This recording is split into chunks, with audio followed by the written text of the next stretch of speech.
Mwina kye muŋŋamba katugenda ku mikolo gya kwanjula nze MC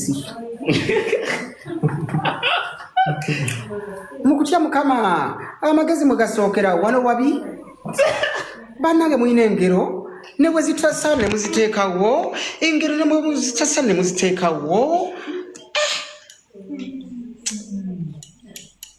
muntu yekozeeko ndabise bulungi nonsomera Abaebbulaniya kaakati Abaebbulaniya bakwataganira batya wano okitegeera.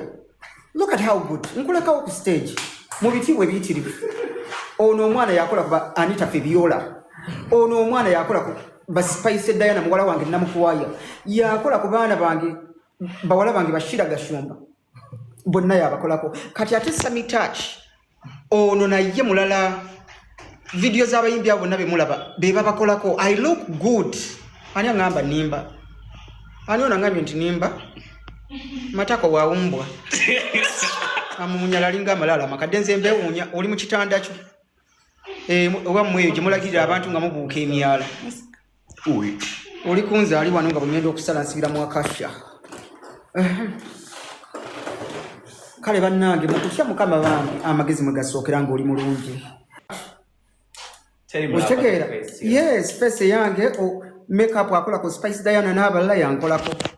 Zino engalo bwe zimala okukwata mu Anita Febiola mu viiri nga zijja ku nze. Okitegeera? Yes. Naye kati namwe mundabye bannange ddala mumbuulire. Temundaba nti didimimu.